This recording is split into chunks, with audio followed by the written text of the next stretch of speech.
To begin differently is to set oneself aside. To begin differently is to slow things down. To begin differently is to attune to each other. Deep listening must be the first point of departure, turning the notion of the expert on its head and investing in the patient weaving together of developing relationships. Slowness can be a means of resistance. It's a purposeful going nowhere together, a slow walk towards discovery and reflection, or perhaps even walking in circles. Next slide, please.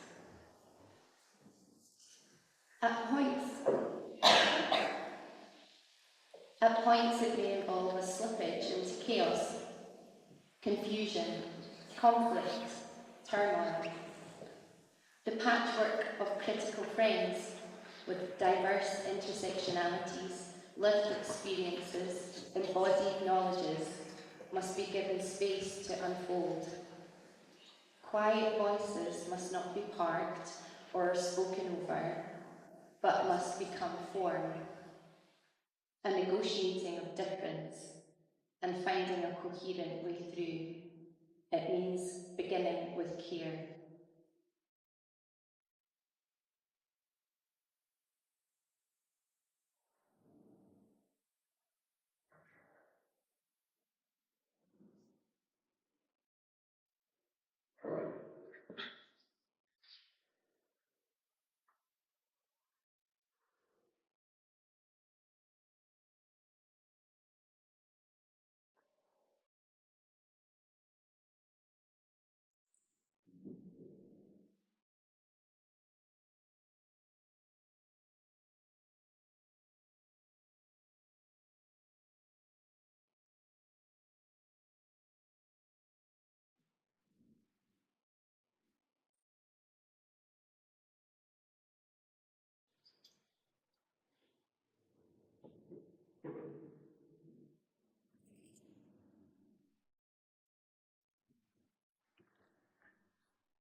Collaboration is shared or co-labor. Mutuality and interdependence are key, contrary to individualistic and autonomous ways of knowing, being, and doing. In the current political context of austerity, shared resources and co-labour are not purely an attractive practice, but often are necessary for existence. Even this alternative means of creation and survival is not outside the grasp of neoliberalisation. Isabel Laurie notes, subjects and their capacities to socially interact become both the resource and product of the new paradigm of political economy. Connectedness with others is turned into economically exploitable relations of exchange. With the precariousness of work, the whole person is fair game as labour currency. There is an indebtedness at its core, an asymmetry of power.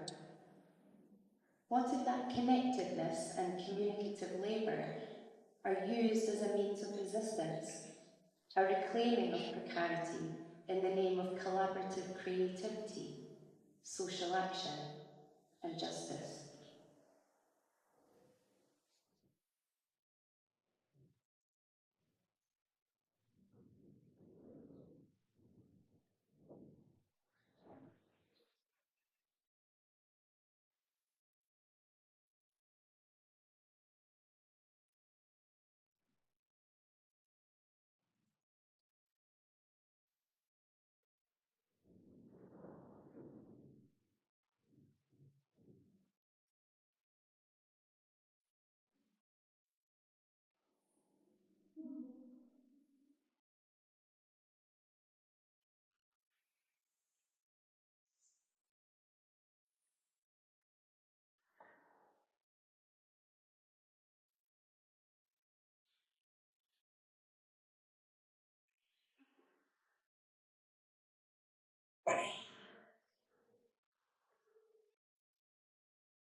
Hello, everybody.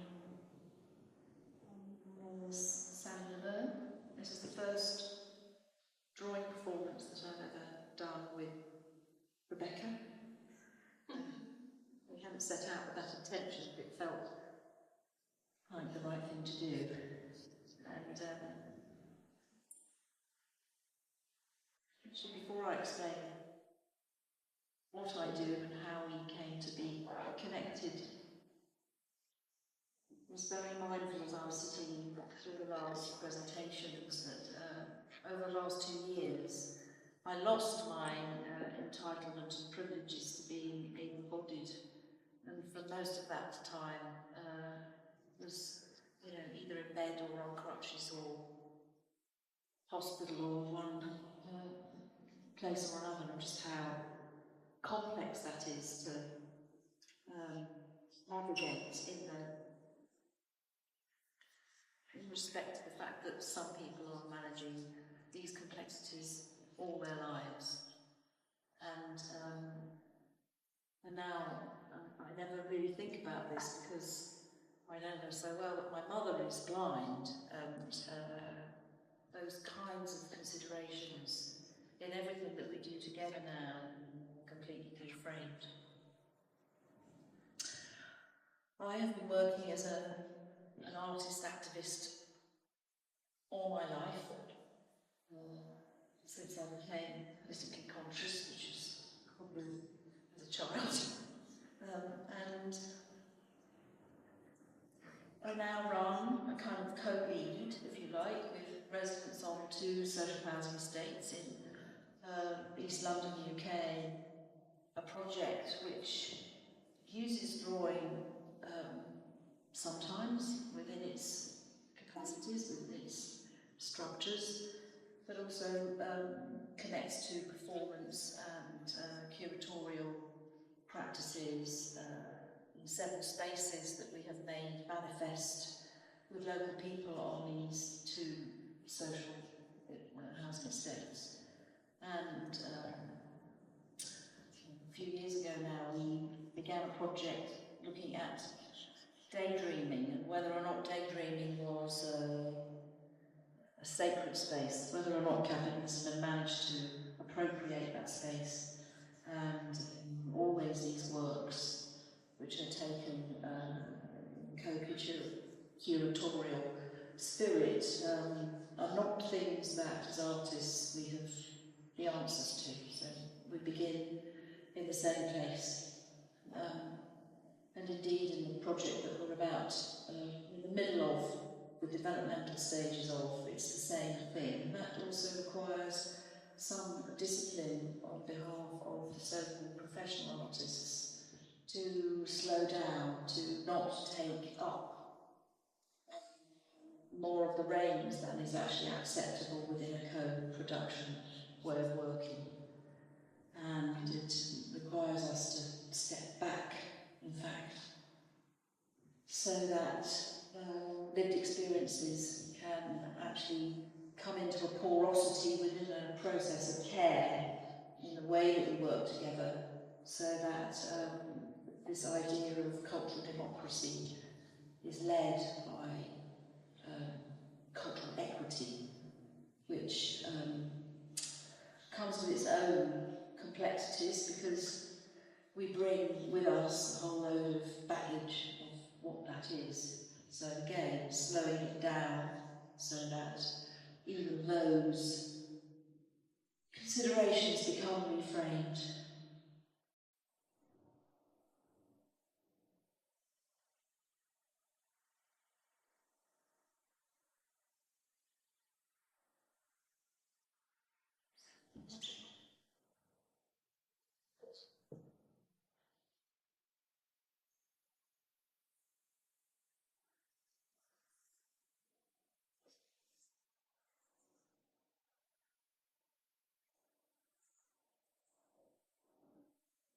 This performance is coming from a place of recognising that 2 years ago I lost, more than 2 years ago, for a period of time I lost the use of my left arm and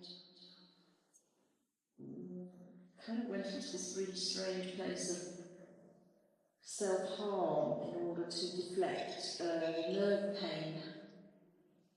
And then I had to realise that I couldn't actually manage that without some assistance, without going outside of myself. And in some ways that experience changed the way that I work today.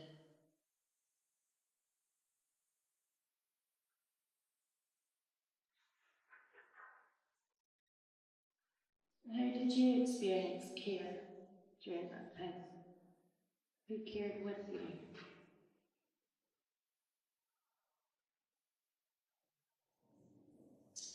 My young, non-binary adult child, who is an extraordinary person, helped me a lot, helped me to think it through a lot.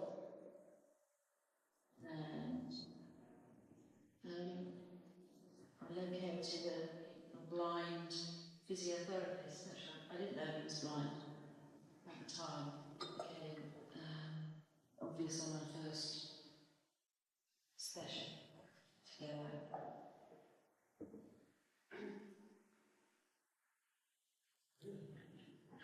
I'm going to stay down here on the ground. And how do you, when experiencing those limitations, have capacity to build the structures of care. And the project on an estate, like slowing the flow. One stop. Yes,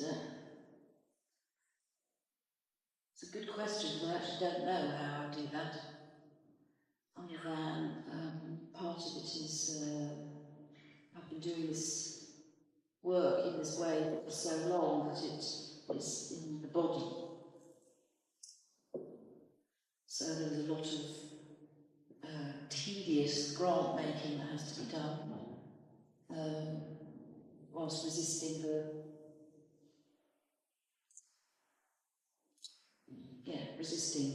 the process of the productisation of the work that we do, and that's quite hard.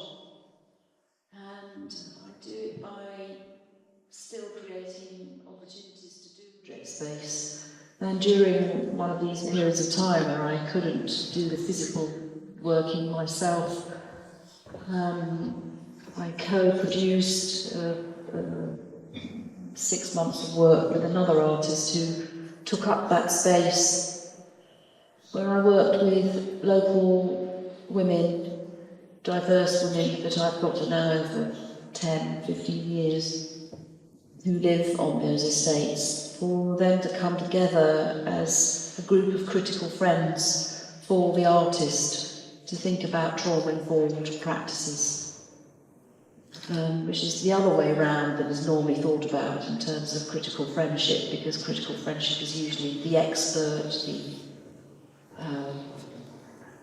I've experienced this a number of times actually in projects where I've actually brought in these critical friends who are often very, I have to say, rather beautiful, very well-dressed middle-class women, always immaculate, really, who come in and help us think through these complexities that somehow we are unable to think through ourselves.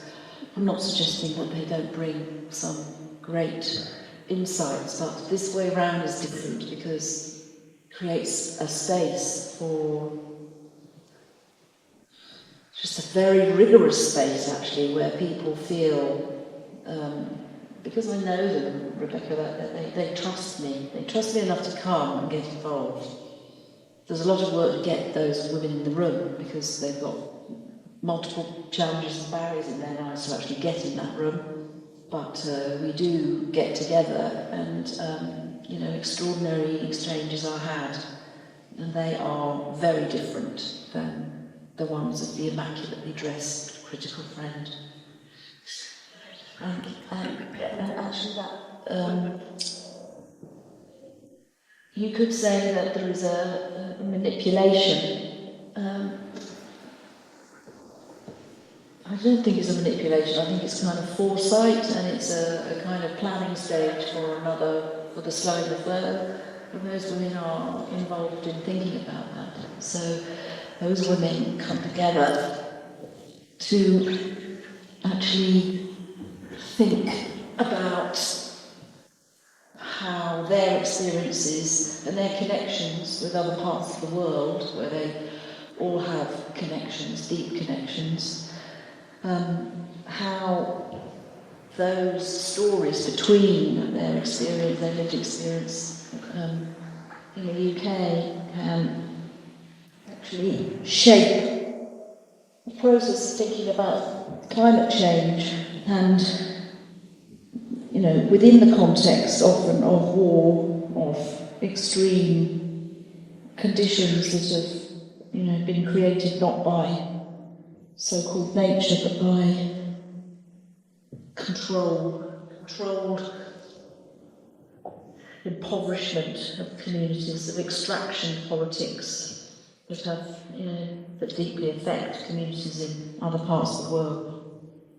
The idea that those women connected here in our social estates can bring their insights and their connections and do their own research to share amongst themselves and with others, and begin to think about how that can give us a bit more critical hope. I'm big on critical hope. I'm not an optimist. So how to square that to actually start to think about radical processes that can engage different audiences of participation on different levels depending on what's going on for them in their lives at the time, how to speed that they can regulate rather than be regulated. So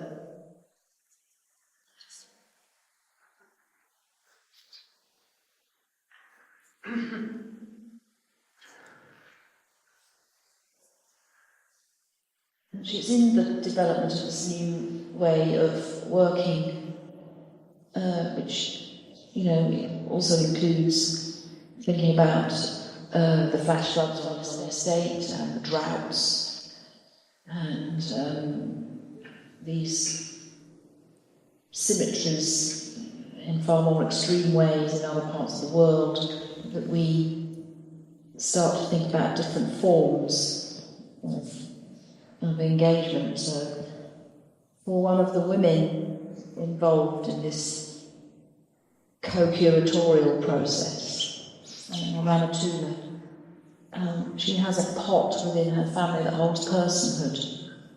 So,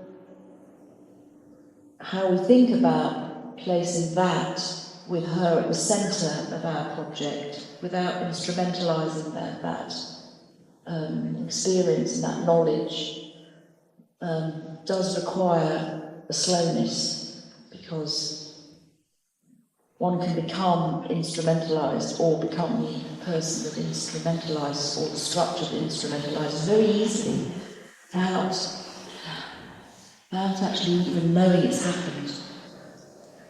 And so one has to be prepared for the ebb and flow in that kind of structure. And actually that's how you and I we engage, the two of us, over these things. And you found me. You found me when during I can't remember which lockdown now. Yes, we were in COVID.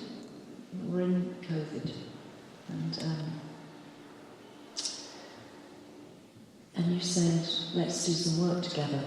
And I said, well, let's get to know each other a bit first. Let's go very slow. And that's how we've begun. In fact, I was in the middle of finishing my practice-led doctorate. I always call myself a kind of bit of an imposter academic, whereas you're a proper scholar. It feels like that to me, because the value of having people who spend their time deeply thinking about things, well, we're thinking through making it, but it is a different process, and I value both of those things. And I value the complexity that you bring of troubling those things, which takes me back into places where I become more vigilant. Yeah. I'll talk about thinking through it.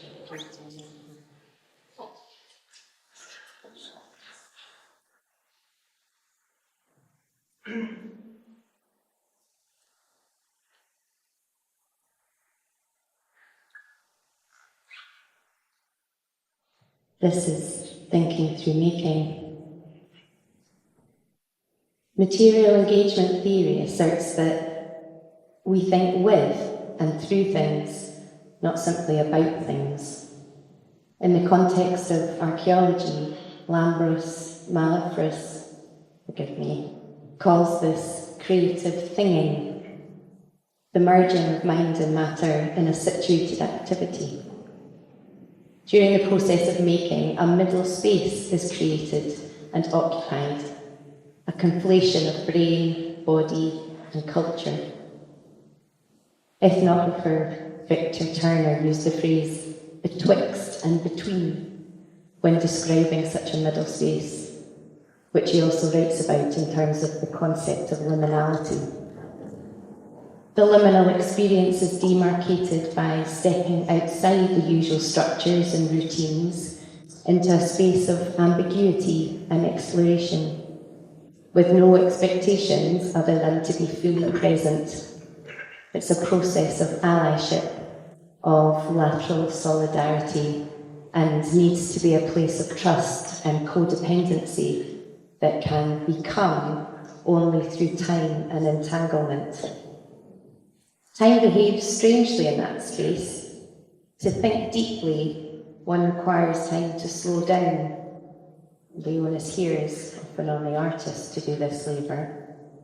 But slowing down too much runs the risk of losing people and their attention. Life marches on. It's a slow, deep burn way of working, a long-term conversation with accents of urgency, unknowns, and resistances.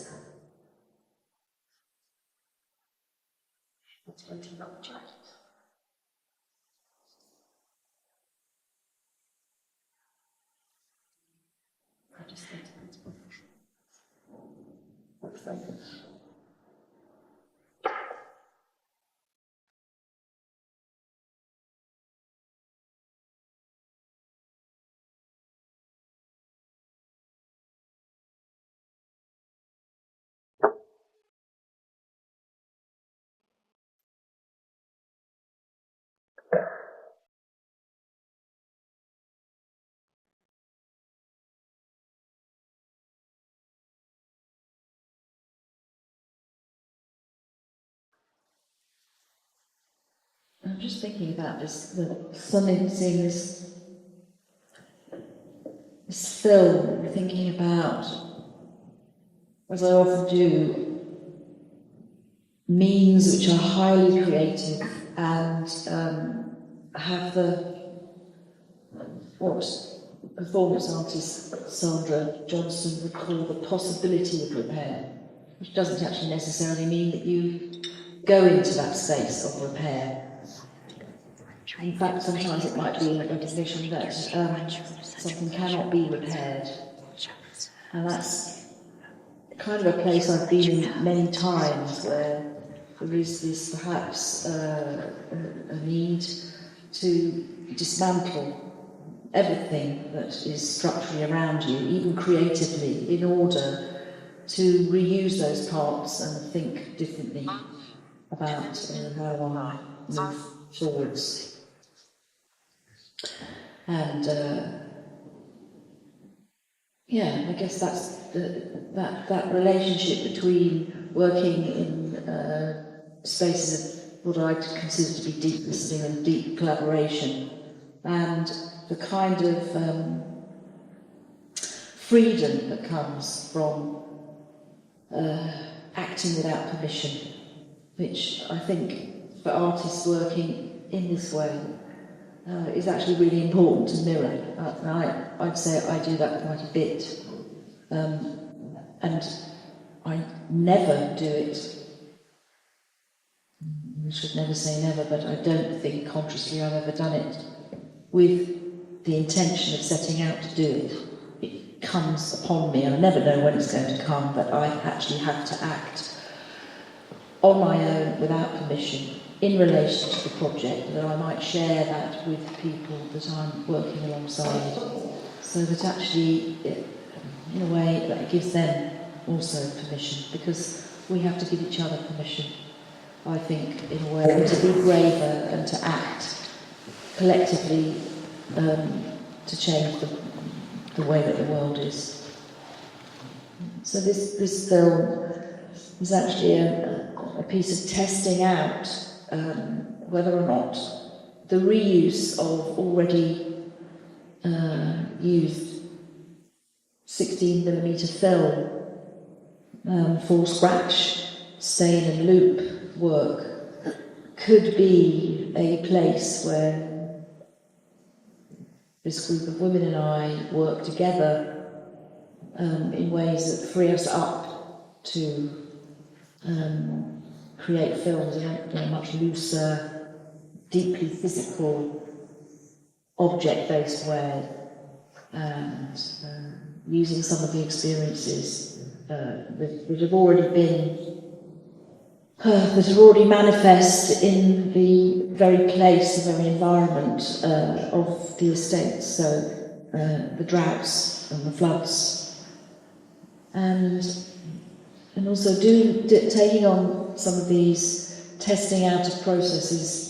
For me, because I am dyslexic and probably ADHD, but I have strategies in place. I can't spend my life in diagnosis, but the pathways that I have in learning are disrupted constantly, and it can be very distressing.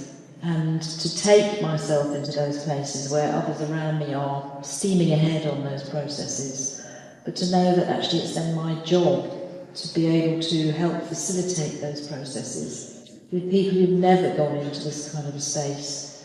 Even though, I was saying to Rebecca last night, I did this workshop and I sat there for half an hour unable to move, because I thought if I move I'm going to cry, because everyone else is flourishing around me and I'm failing, and what the hell am I doing here? And work together, including the potential rejection of this kind of a process.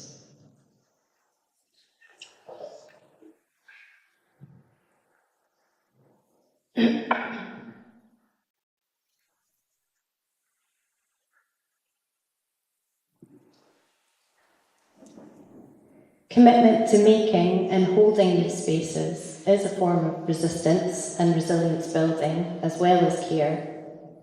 Each person entering that space and the experiences they bring are not already formed, isolated entities, but are becoming together through the process of interaction. Social art practice can hold the radical plasticity of love and critical hope that's needed.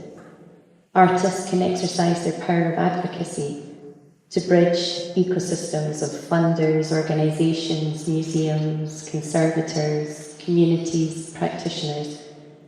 Flexibility and unknowability and specificity of need must be written into budgets, recognising that not everyone's voice is equal, not everyone's time is their own.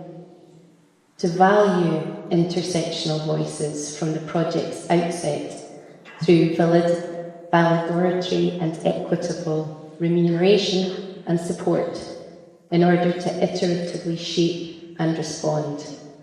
It must be a collective response, while recognising the value of the individual as empathetic witness in survival and healing, bringing the hope of making new narratives. Thank you. Open up. Well, I think it might be once. But obviously we would want to have time and space to welcome you into this space and share. But I hand over to... Shall we have a Q&A? Yes. Perhaps we have still some, so we run over time. I think people can hear me. We run... No? Thank you so much, Rebecca. I'm sorry. Perhaps we could just have a few questions and engage to artists and discover a discussion about the work, which I understood it was a premiere when we planned it at the very beginning. It was really interesting as a lecture, right? And then it became this wonderful performative gesture. And I wonder, there are perhaps already questions in the audience. We should take some time. I know we ran over time already, but just to calm down everyone, we would then go into the lunch break a little bit later. We already do, and then return here a little bit later. That's all right with our panelists for the first afternoon session. So any questions, or should I have some? Yeah, thank you very much. Can you hear me? My question is about... Oh, how long this project ran, the drawing room? As I understood, this collaborative project with people in a specific area in London, is that right? And do you still continue? Yeah, it's a question about this project.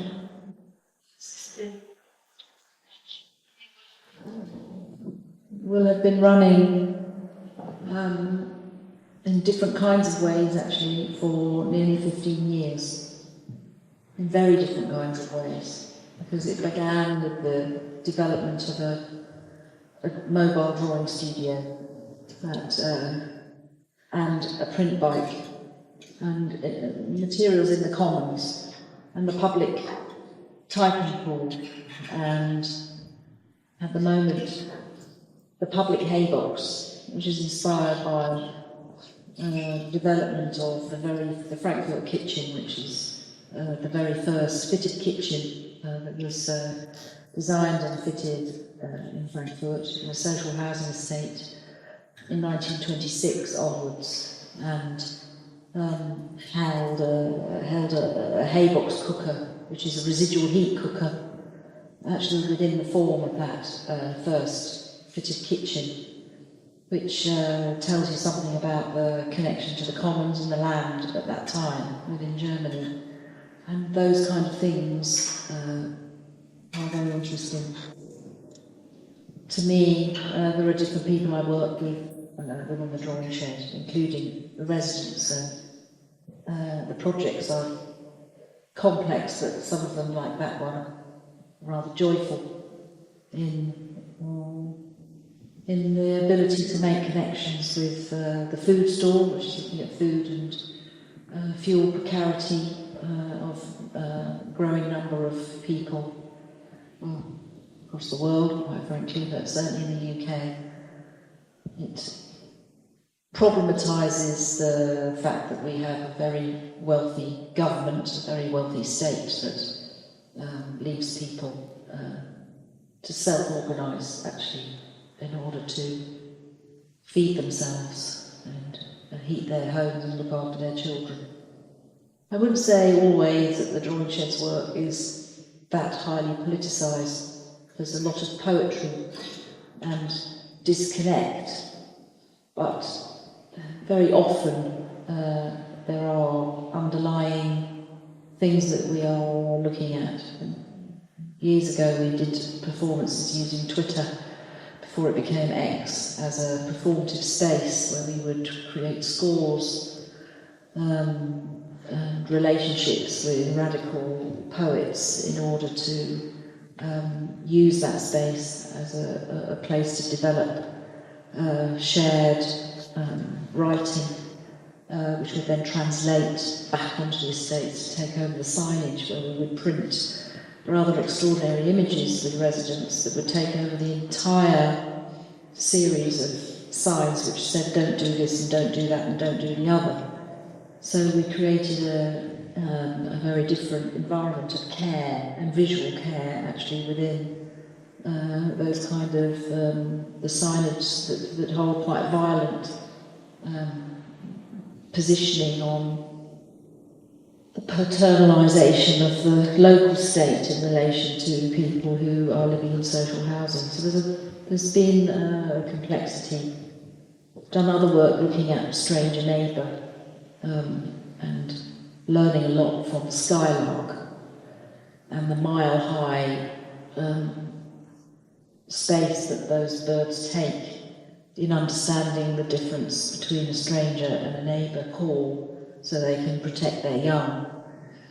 And there's all sorts of ways that we have worked, and we've gone off to other places in the world to hold residencies and create spaces, and also to hold those kind of critical spaces of either small conversations or critical conversations. So we've held a space in Tate looking at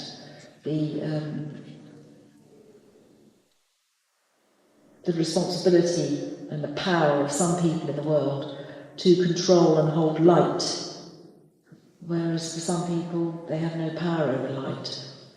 And especially on the equator, with communities who are self-organising, often to enable their families to study at night and putting themselves into all sorts of terrible situations with kerosene. So we had extraordinary opportunity to hold a space in Tate Modern with world-renowned scientists to help think through some of these extraordinary societal problems, and that was a rather wonderful day of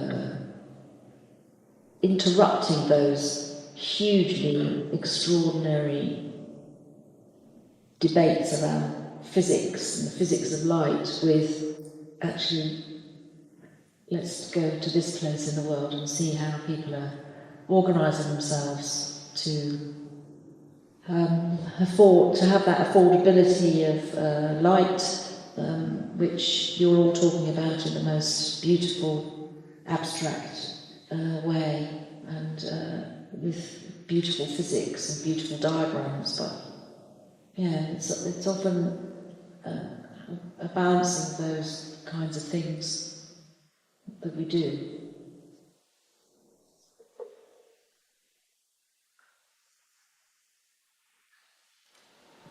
So I was going to ask Rebecca, actually, how did your practice change? You know, as we know you from writings about care and conservation, also being an art historian, venturing into conservation and the topics of new materialisms, post-human aesthetics, with Helia as well, Marcel, and all our old garden conservation as well. But I just wonder, how did your practice change as a scholar encountering Sally and doing these embodiments that perhaps also, are very significant for our encounters during this festival, and something that I have been talking with Joanna for a long time, that, making is so different, bodily embodying is so different than just reading or, experiencing stuff somewhere in the audience, let's say.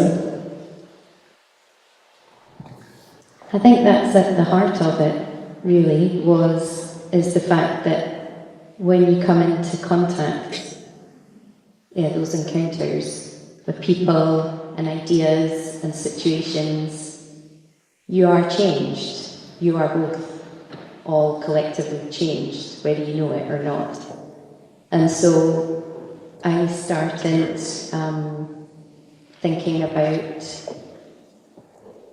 actually maybe it was a bit of a resistance even at the start, resisting what we might call traditional ethics of conservation, which hasn't overly been rewritten even as we speak. And I was troubling how that framework of ethics could support contemporary artworks that were being made and thought about differently. But I was very aware, and continue to be aware, that I was coming from a position of the ivory tower as, let's say, a failed art student. I went to art school very briefly and decided to specialise more in history of art, because I like thinking about things, and that was where I found my flow, I guess, talking about flow.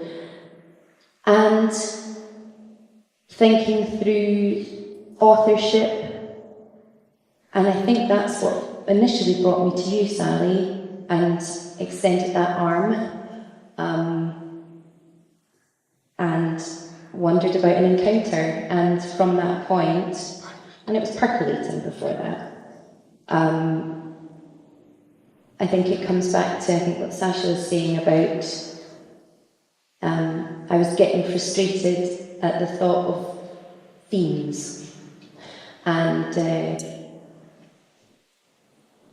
the thought that we needed to come up with a new paradigm of conservation, and it was starting to feel very tokenistic, and to speak very frankly, and through lived experience and friendship, I wanted to work for justice in that, rather than just write about it and talk about it. So in terms of practice, that has led also to we're still at the beginning, we're slowly beginning a creative collective in the small village that I live. And I hope not to abandon this deep thinking. I think it will continue in that space, and it will certainly continue with Sally, but yeah, it's hard to think differently in certain structures, and I think that's what has brought me to this point.